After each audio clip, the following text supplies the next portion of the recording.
등대는 어둠에 쌓여 갈 바를 알지 못하는 배에게 방향을 알려줍니다. 칠흑 같은 어둠에 쌓여 있는 그런 바다에 배는 어디로 갈지 알지 못합니다. 왜냐하면 아무것도 보이지 않기 때문입니다. 어디가 항구이고 어디가 육지인지 보이지 않습니다.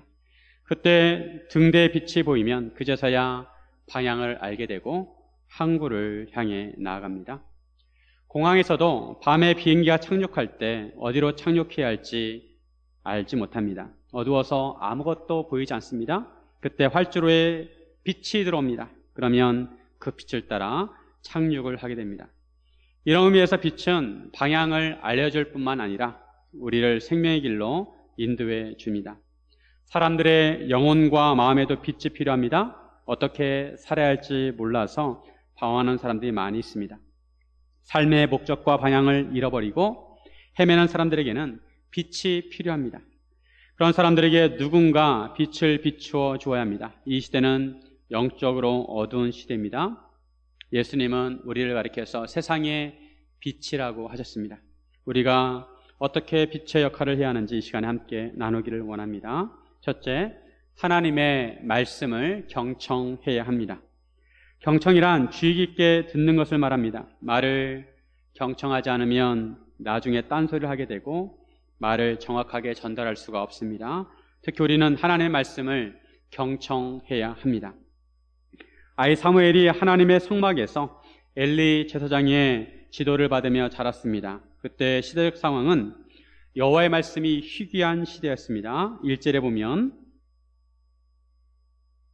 아이 사무엘이 엘리 앞에서 여호와를 섬길 때에는 여호와의 말씀이 희귀하여 이상이 흔히 보이지 않았더라.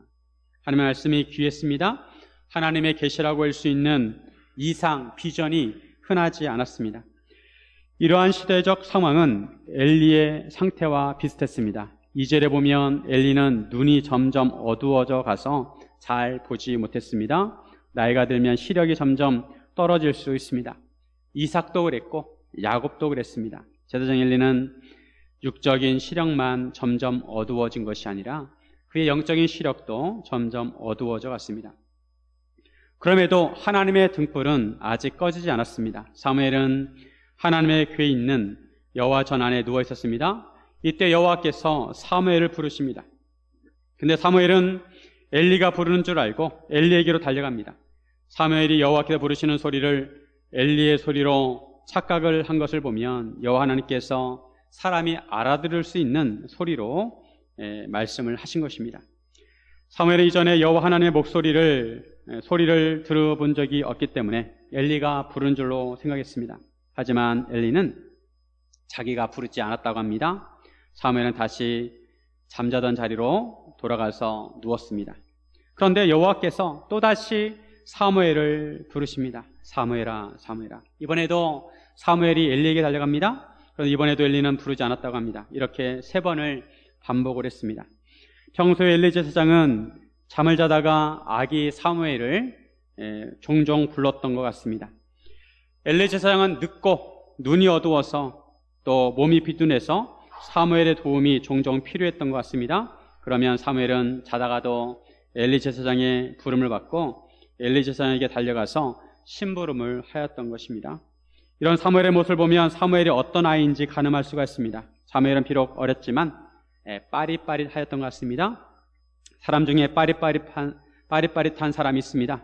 심부름을 시키면 말을 잘 알아듣고 성실하게 일을 하는 사람이 있습니다. 사무엘은 잠을 자다가 3번씩이나 일어났는데도 귀찮아하지 않았습니다. 여호와께서 부르실 때마다 사무엘은 일어나 엘리에게 갔습니다. 다만 사무엘은 아직 여호와를 알지 못했습니다. 7절에 보시면 사무엘이 아직 여호와를 알지 못하고 여호와의 말씀도 아직 그에게 나타나지 아니한 때라. 여호와를 아직 알지 못한다는 것은 지식적으로 하나님을 모른다는 것이 아니라 관계적인 의미입니다. 사무엘은 이전에 여호와 역사를 직접 체험하지 못했습니다. 여호와의 말씀도 아직 그에게 나타나지 않았습니다. 사무엘이 이전에 경험한 적이 없기 때문에 여호와 하나님이 부르시는 소리를 제대로 알아듣지 못했습니다. 이런 사무엘이 3번씩이나 엘리에게 달려가자 엘리 제사장은 이것이 여호와께서 아이 사무엘을 부르신 것을 깨달았습니다. 그리고 사무엘에게 여호와께서 부르시면 여호와여 말씀하옵소서 주의 종이 듣겠나이다 라고 대답을 하라고 합니다. 9절에 보시면 엘리가 사무엘에게 이르되 가서 누웠다가 그가 너를 부르시거든 내가 말하기를 여호와여 말씀하옵소서 주의 종이 듣겠나이다 하라 하니 이에 사무엘이 가서 자기 처소에 누우니라. 엘리의 조언을 듣고 사무엘은 다시 잠자리로 들어갔습니다. 그런데 이번에는 여호와께서 찾아오셔서 말씀하십니다. 10절에 보면 여호와께서 임하여 서서라고 말씀합니다. 임하여 서서. 여호와께서 3번이나 불러도 사무엘이 잘 못 알아듣자 여호와께서 사무엘에게 직접 임하셔서 찾아오셔서 부르셨습니다. 사무엘아 사무엘아. 그제야 사무엘은 말씀하옵소서 주의 종이 듣겠나이다 라고 대답을 합니다. 대화를 할 때 누구와 대화를 하는 것인지 상대방이 누군지 아는 것이 중요합니다. 하나님과 대화를 하는 것인지 사람과 대화를 하는 것인지 아니면 사람이더라도 어른과 대화를 하는 것인지 어린아이와 대화를 하는 것인지 그 상대를 알아야 합니다. 사무엘은 하나님과 대화를 나눈 적이 없기에 여호와 하나님이 부르실 때 누가 자기를 부르는지 자기가 누구와 대화를 나누는지 알지 못했습니다. 여호와께서 어린 사무엘에게 임하셔서 부르셨습니다. 그제서야 사무엘은 비로소 하나님과 대화를 하기 시작했습니다. 이것은 아주 독특한 특별한 체험이었습니다. 그 당시에는 여호와의 말씀과 이상이 희귀한 시대였습니다. 우리가 사는 이 시대는 어떨까요? 우리는 하나님의 말씀을 잘 듣고 있습니까? 하나님의 말씀을 경청하고 있습니까? 구약에 보면 하나님께서 하나님의 백성들에게 하나님의 뜻을 전하기 위해서 여러 경로로 나타나십니다. 이것을 계시라고 합니다. 계시란 말은 연극을 시작할 때 커튼을 걷어서 무대를 보여주는 것을 말합니다. 하나님께서 자신을 나타내 보이시는 것입니다. 하나님은 영이시기에 인간의 눈에 보이지 않습니다. 하나님께서는 꿈과 환상을 통해서도 보이셨지만 주로 말씀을 통해서 계시하셨습니다. 주로 선지자를 통해서 말씀을 전해주셨습니다. 이런 하나님의 말씀은 입에서 입으로 구전되기도 하였고 또 기록이 되어서 책으로 전해지기도 했습니다. 그래서 우리에게 성경이 주어지게 되었습니다. 성경은 기록된 하나님의 말씀입니다. 성경은 보통 책과 다릅니다. 성령의 영감을 받은 사람들이 기록을 하였고 기록하는 과정을 하나님께서 직접 개입하셔서 오류가 없게 하셨습니다. 그래서 성경은 정확무한 하나님의 말씀입니다. 베드로후서 1장 20절에서 21절에 보면 먼저 할 것은 성경의 모든 예언은 사사로이 풀 것이 아니니 예언은 언제든지 사람의 뜻으로 낸 것이 아니요 오직 성령의 감동하심을 받은 사람들이 하나님께 받아 말한 것임이라. 성경은 성령의 감동하심을 받은 사람들이 하나님께 받아 기록된 하나님의 말씀입니다. 그러므로 성경을 해석할 때 성령님의 도우심을 또한 받아야 합니다. 성령의 조명을 받아야 하나님의 뜻을 우리가 잘 이해할 수가 있습니다. 왜 이단이 되느냐 하면 성경 말씀을 성령님의 도우심이 없이 자기들 마음대로 해석하기 때문입니다. 오늘날 하나님께서 사무엘에게 말씀하시듯이 우리에게 음성으로 말씀하시는 경우는 드뭅니다. 왜냐하면 계시된 말씀이 완성되었기 때문입니다. 최종적으로 하나님의 말씀을 예수님이 전해주셨습니다. 만약 구원에 필요한 말씀이 남아있다면 예수님보다 더 권위 있는 분이 오셔서 말씀을 전해야 합니다. 하지만 예수님보다 더 권위 있는 존재는 없습니다. 우리가 직접 하나님으로부터 말씀을 듣지는 못할지라도 성경을 통해 말씀을 알 수가 있습니다. 성경이 하나님의 말씀입니다. 우리가 하나님의 말씀을 경청하려면 성경 말씀을 잘 보아야 합니다. 성경 말씀을 읽고 듣고 묵상해야 합니다. 그러면 성령님께서 우리로 하여금 하나님의 말씀을 깨닫게 하십니다. 가끔 이야기를 하다가 제가 하나님의 음성을 들었어요 라고 하는 사람들이 있습니다. 하나님의 음성을 들었다는 의미가 귀를 통해서 청각적으로 음성을 들었다는 의미인지 아니면 하나님께서 마음에 생각나게 하셨다는 의미인지 구분을 하지 않고 사용합니다. 어찌되었든 그런 음성을 들었으면 검증 과정이 필요합니다. 성경을 통해 검증해야 합니다. 성경은 정확무한 하나님의 말씀이고 검증된 말씀이기에 귀로 음성을 들었어도 그것이 하나님의 음성인지 성경을 통해 검증해야 합니다. 무엇이 진짜 하나님의 말씀이고 하나님의 뜻인지 분별할 필요가 있습니다. 중요한 것은 우리가 하나님의 말씀을 경청해야 한다는 것입니다. 오늘날 하나님께서 나에게 어떤 말씀을 하시는지, 하나님께서 우리에게 무엇이라고 말씀하시는지 우리는 하나님의 말씀을 경청해야 합니다. 사람의 말을 경청할 때도 그 사람의 눈과 입을 뚫어지게 바라봅니다. 무슨 말을 하는지, 무슨 의미인지 한마디도 놓치지 않으려고 합니다. 사람의 말을 경청할 때도 그렇게 하는데 하나님의 말씀을 경청할 때는 말할 것도 없습니다. 하나님의 말씀을 경청하기 위해서는 우리의 자세가 중요합니다. 예수님도 하나님의 말씀을 경청하기 위해서 한적한 장소를 찾으셨습니다. 우리도 하나님의 말씀을 묵상하고 기도할 수 있는 조용하고 방해받지 않는 장소를 확보해야 합니다. 그리고 오로지 말씀만 주목해야 합니다. 이 세상에는 수많은 소리들이 들려옵니다. 끊임없이 계속 세상의 소리가 들려옵니다. 세상에서 들려오는 소리는 우리의 마음을 심란하게 합니다. 하지만 하나님의 말씀은 우리를 평안하게 합니다. 하나님의 말씀은 우리를 진리의 길로, 구원의 길로 인도하십니다. 세상의 소리들과 구별해서 우리는 하나님의 말씀을 경청해야 합니다. 사랑하는 성도 여러분, 살아계신 하나님의 말씀을 경청하기를 주님의 이름으로 축원드립니다. 둘째, 선지자적 사명을 감당해야 합니다. 우리는 하나님의 부르심을 받은 백성으로서 선지자적 사명을 감당해야 합니다. 선지자의 사명은 무엇이냐 하면 하나님의 말씀을 전하는 것이 선지자의 사명입니다. 하나님께서 말씀을 전하고자 하는 사람이 있으면 그 사람에게 선지자를 세워서 선지자를 보내십니다. 그러면 선지자는 하나님의 말씀을 그 사람에게 가서 전하는 것입니다. 이것이 선지자의 사명입니다. 하나님의 말씀이 희귀하다는 것은 하나님의 말씀을 들을 수 있는 선지자가 희귀하다는 것이고 하나님께서 말씀을 자주 하지 않으셨다는 것입니다. 사무엘 시대에 왜 하나님의 말씀이 희귀하게 되었을까요? 사무엘은 사사기 시대 말기에 태어났습니다. 사사기 시대는 이스라엘 백성이 약속의 땅인 가나안 땅에 들어가게 되었지만 하나님의 말씀대로 하나님의 말씀에 순종해서 산 것이 아니라 오히려 하나님을 배반하고 이방신을 섬기고 우상을 섬기며 산 시대입니다. 하나님께서 이처럼 하나님의 말씀에 순종하지 않는 범죄한 이스라엘 백성들을 가나안 민족들을 들어서 치십니다. 그러면 그들이 너무 고통스럽기 때문에 그때서야 하나님을 찾습니다. 하나님께 기도합니다. 그러면 하나님께서 그들의 기도를 들으시고 사사를 보내셔서 그들을 구원해 주십니다. 사사기 시대는 이런 과정이 계속 반복이 되었습니다. 하지만 사사기 전체적으로 보면 이스라엘 백성들의 믿음은 점점 쇠퇴갔습니다. 그래서 하나님의 말씀이 희귀해졌습니다.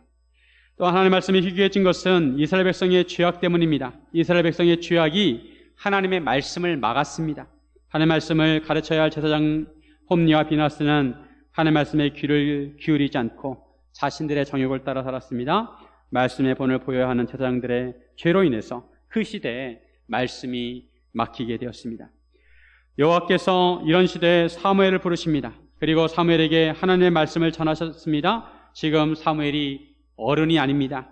어린 꼬마아이입니다. 그런데 얼마나 사람이 없었으면 하나님께서 어린 사무엘을 부르셔서 이렇게 말씀하셨을까요?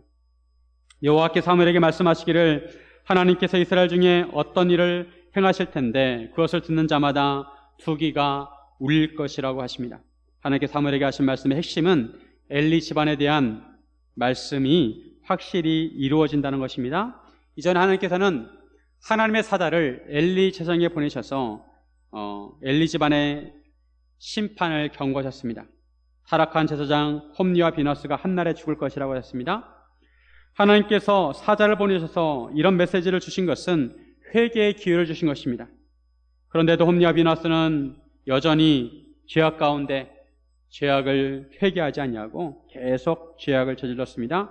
그러자 하나님께서 이제는 어린 사무엘을 통해서 하나님께서 최후 통첩을 하십니다. 13절과 14절에 보시면 내가 그의 집을 영원토록 심판하겠다고 그에게 말한 것은 그가 아는 죄악 때문이니 이는 그가 자기 아들들이 저주를 자청하되 금하지 아니었음이니라. 그러므로 내가 엘리의 집에 대하여 맹세하기를 엘리 집의 죄악은 제물로나 예물로나 영원히 속죄함을 받지 못하리라 하였노라 하셨더라. 하나님께서 엘리의 집을 영원토록 심판하시겠다고 하십니다. 엘리는 그의 아들들의 죄악을 금하지 않았습니다. 엘리의 집의 죄악은 제물로도 예물로도 영원히 속함을 받지 못할 것이라고 하십니다. 하나님께서 엘리 집안에 대한 무서운 심판의 메시지를 사무엘에게 말씀하셨습니다. 사무엘은 이런 하나님의 말씀을 듣고 아침까지 누워있다가 여느 때처럼 아침에 일어나 여호와의 집의 문을 열었습니다. 하지만 그 이상을 엘리에게 알게 하기를 두려워했습니다. 엘리 제사장은 사무엘의 스승이라고 할 수가 있습니다. 그런데 제사장 엘리 집안에 대한 심판의 말씀을 사무엘에게 주셨습니다. 어린 사무엘은 그 심판의 말씀을 엘리에게 전하기를 두려워했습니다. 어린 마음에 그럴 수 있습니다. 그러자 엘리가 사무엘을 불러서 여호와께서 무슨 말씀을 하셨는지 숨기지 말고 말하라고 합니다. 하나님께서 말씀하신 것을, 모든 것을 하나라도 숨기지 말고 말하라고 합니다. 사무엘은 하나님의 말씀을 자세히 말하고 조금도 숨기지 않았습니다. 하나님께서는 사무엘을 하나님의 선지자로 부르셨습니다. 20절에 보면 단에서부터 브엘세바까지의 온 이스라엘이 사무엘은 여호와의 선지자로 세우심을 입은 줄을 알았더라. 어린 사무엘은 여호와의 선지자로서 하나님의 말씀을 알아들었지만 그 말씀을 전하기를 두려워했습니다. 그런 사무엘을 엘리가 불러서 선지자로서 말씀을 전할 수 있는 기회를 주었습니다. 한편으로 엘리는 이런 면에서 보면 그래도 제사장으로서의 자세를 가졌습니다. 한나를 위해서도 축복 기도를 해주었고 이스라엘의 대표적인 제사장인 자신이 아니라 어린 사무엘을 하나님께서 부르셨을 때 사무엘에게 하나님의 말씀을 듣도록 안내해 주었습니다. 엘리는 하나님께서 자기 대신에 사무엘을 세우신다는 것을 직감했습니다. 인간적인 마음으로 충분히 시기하고 질투할 수가 있었습니다. 사울왕은 자기를 폐위시키고 대신 다윗을 왕으로 세우려고 할 때 다윗을 죽이려고 했습니다. 이에 반해 엘리는 그래도 사무엘을 지도해주고 세워주었습니다. 사무엘이 하나님의 선지자로서 사명을 감당할 수 있도록 해주었습니다. 엘리는 사무엘이 전한 하나님의 말씀을 듣고 이는 여호와의 신이 선하신 대로 하실 것이니라 라고 합니다. 구약에서 하나님께서 세우신 직분 중에 제사장이 있고 선지자가 있습니다. 제사장은 주로 백성들의 죄를 톡하기 위해서 제사를 드리고 백성들에게 위로의 말씀을 해줍니다. 이에 반해 선지자는 주로 이스라엘 백성을 꾸짖는 말씀을 전했습니다. 선지자의 사명은 하나님의 말씀을 그대로 전하는 것입니다. 선지자는 흔히 앞에 일어날 일들을 알아맞히는 사람으로 생각하는데 앞에 일어날 일들에 대해서 전할 때도 있지만 주로 사명은 하나님의 말씀을 그대로 전하는 것입니다. 하나님께서 말씀을 전하러 가실 때 그 말씀 중에는 복된 말씀도 있고 또 심판의 말씀도 있습니다. 선지자들이 심판의 말씀을 전하면 그 말씀을 듣는 사람들은 싫어합니다. 그래서 오히려 선지자들을 핍박하고 죽이기까지 합니다. 선지자가 전하는 하나님의 말씀을 부인합니다. 하나님의 말씀이 아니라고 부인합니다. 하지만 선지자는 이러한 핍박과 고난이 있더라도 하나님의 말씀을 그대로 전해야 합니다. 듣는 사람들이 싫어한다고 하나님의 말씀을 전하지 않으면 그것은 직무유기입니다. 우리가 살고 있는 이 시대도 마찬가지입니다. 사람들은 축복의 말씀을 듣고 싶어 하고 심판의 말씀을 듣기를 싫어합니다. 말씀을 전한 자로서 듣는 사람들이 좋아하는 말씀을 전할 때는 부담이 덜하지만 듣는 사람들이 싫어하는 말씀을 전할 때는 부담이 많이 됩니다. 혹시 이 말씀을 전하면 상처를 받지 않을까? 이 말씀을 듣고 실망하면 어떡하지?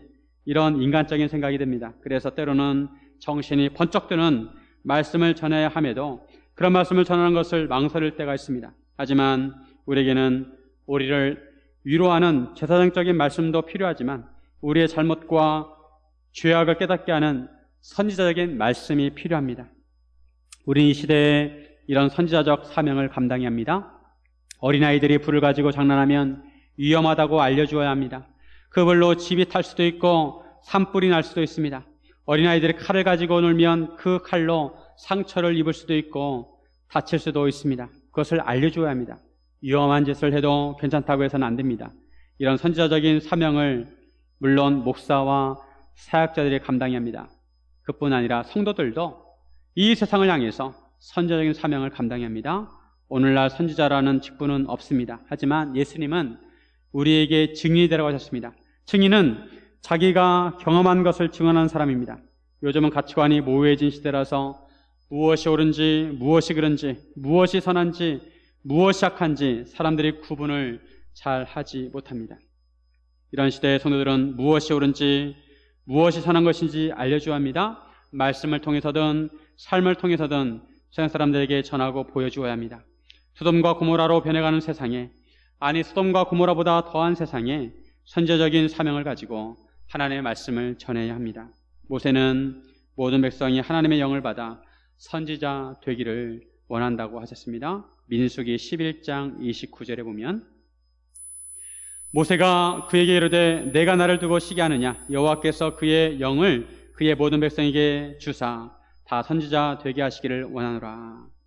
신약 시대에는 예수 믿는 사람은 누구나 그 안에 성령님이 내주하십니다. 오순절 성령 강림 이후로 누구든지 예수를 믿으면 성령님께서 우리는 느끼지 못하지만 내 안에, 우리 안에 내주에 계십니다. 우리는 성령님께서 깨닫게 하시는 말씀을 가지고 세상에 말씀을 전해야 합니다. 사랑하는 성도 여러분, 선지자적 사명을 감당하시기를 주님의 이름으로 축원드립니다. 셋째, 세상에 말씀의 빛을 비춰야 합니다. 우리는 어두워져가는 세상에 말씀의 빛을 비춰야 합니다.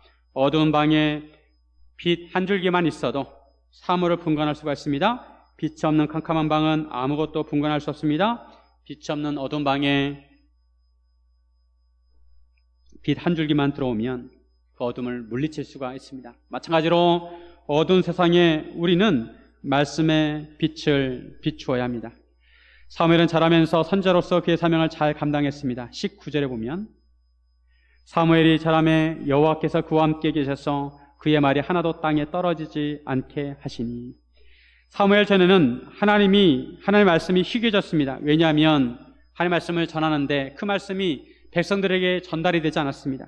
그런데 사무엘 때는 하나님께서 사무엘과 함께 하셨기 때문에 그의 말씀이 하나도 땅에 떨어지지 아니하고 백성들에게 다 하나님의 말씀이 전해지게 되었습니다. 모든 이스라엘 백성이 그래서 사무엘을 하나님의 선지자로 인정하게 되었습니다.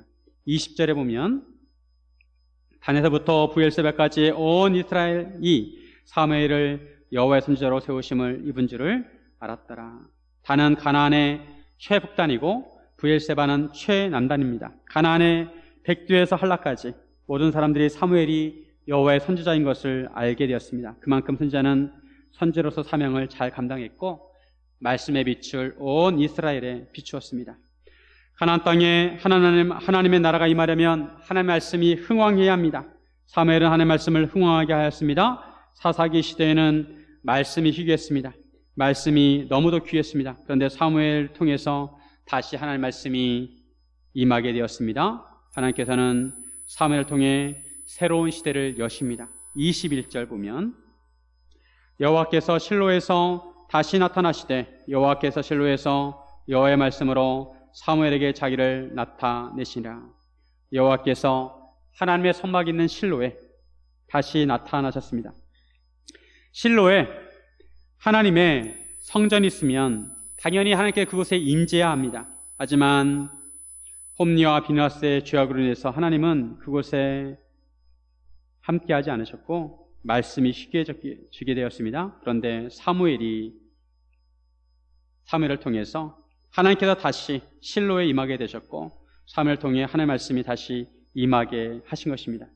이 땅에 하나님의 말씀이 흥하기 위해서는 하나님의 말씀을 전하는 사람이 필요합니다. 사무엘은 선지자로서 그 사명을 잘 감당했습니다.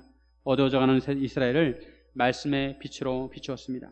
구약과 신약 사이에 400년 동안 하나님께서 말씀을 주지 않은 시대가 있습니다. 이 기간을 400년 침묵기라고 합니다. 시대적으로 온 사방이 암흑으로 가득했습니다. 그때 참 말씀이신 예수님께서 이 땅에 오셨습니다. 그리고 예수님이 말씀의 빛을 비추었습니다. 요한복음 1장 9절 참 빛 곧 세상에 와서 각 사람에게 비추는 빛이 있었나니. 그리고 이제 예수님께서 제자를 통해서 어두운 세상 가운데 말씀의 빛을 비추게 하십니다. 이 시대는 먹을 것이 풍족하긴 하지만 영적인 기갈의 시대입니다. 아모스 8장 11절과 13절에 보면 주 여호와의 말씀이니라 보라 날이 이를지라 내가 기근을 땅에 보내리니 양식이 없어 주림이 아니며 물이 없어 가람이 아니요 여호와의 말씀을 듣지 못한 기갈이라. 사람이 이 바다에서 저 바다까지 북쪽에서 동쪽까지 비틀거리며 여호와의 말씀을 구하려고 돌아다녀도 얻지 못하리니 그날에 아름다운 처녀와 젊은 남자가 다 갈아여 쓰러지리라. 오늘처럼 하나님의 말씀을 듣기 좋은 환경이 없습니다. 텔레비전에서도 항상 하는 말씀을 들을 수가 있고 유튜브에서도 언제든지 말씀을 들을 수도 있고 마음만 먹으면 언제 어디서든지 하나님의 말씀을 들을 수가 있습니다. 하지만 하나님을 모르는 사람들은 여전히 하나님의 말씀에 귀를 막고 있고 마음에 담을 쌓아서 말씀을 들으려고 하지 않습니다. 사람은 물을 마셔야 살 수 있습니다. 우리 몸에 물이 필요하다는 것을 우리는 갈증을 통해서 압니다. 하나님이 우리 몸을 너무 잘 만드셔가지고 우리 몸에 물이 필요하면 갈증을 느끼게 하셨습니다. 입이 마르게 하셨습니다. 그때마다 우리는 물을 마십니다. 그런데 물을 마시고 싶은데 물이 없으면 물을 찾아다닙니다. 지구상에 어떤 지역은 물이 풍족한데 어떤 지역은 물이 없습니다. 사막에서 물을 구할 수가 없습니다. 어떤 때는 비가 많이 와서 물이 많은데 어떤 때는 비가 오지 않아서 가뭄이 들고 저수지 바닥이 갈라집니다. 홍수 때는 물은 많지만 마실 물이 없습니다. 사람들이 물을 찾아내는데 물을 구할 수가 없습니다. 이처럼 사람들이 영적인 기갈에 시달린다는 것입니다. 여호와의 말씀을 듣지 못하는 기갈에 시달립니다. 말씀을 찾으려고 산으로 바다로 다녀도 하나님의 말씀을 찾지 못합니다. 그래서 아름다운 처녀와 젊은 남자가 다 목이 말라 쓰러집니다. 이들에게 우리가 생명의 말씀을 전해줘야 합니다. 그리고 어두운 세상에 말씀의 빛을 비추어야 합니다. 지난 며칠 동안 우리나라에서는 큰 두 개의 사건이 있었습니다. 하나는 10월 29일에 있었던 이태원 참사이고 또 하나는 10월 26일 봉화 탄광 매물 사건입니다. 이태원 참사로 156명이 죽게 되었고 300여 명의 사상자가 발생했습니다. 대부분 젊은이들이었습니다. 이 중에 외국인들도 있어가지고 세계의 주목을 받고 있습니다. 그리고 봉화 탄광에서는 2명이 매몰이 되었는데 10일 만에 구조가 되었습니다. 그들은 위에서 떨어지는 물을 받아 마시면서 버텼다고 합니다. 발파 소리를 들으면서 위에서 구조조를 하는 발파 소리를 들으면서 희망을 가졌다고 합니다. 그러다가 발파 소리가 멈추면 낙심이 되었다고 합니다. 우리를 구조하는 것을 포기했나? 우리는 아직 여기 살아있는데.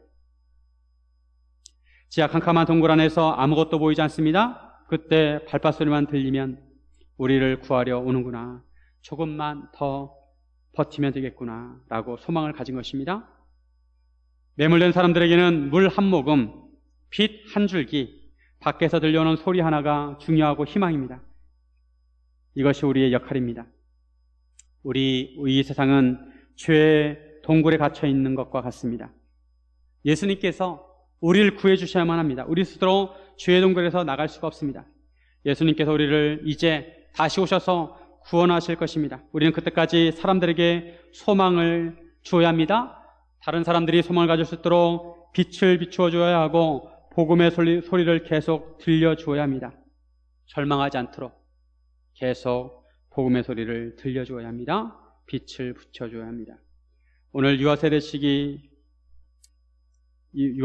했는데 우리 아이들이 그리고 다음 세대가 이 시대를 밝히는 빛이 되기를 소망합니다.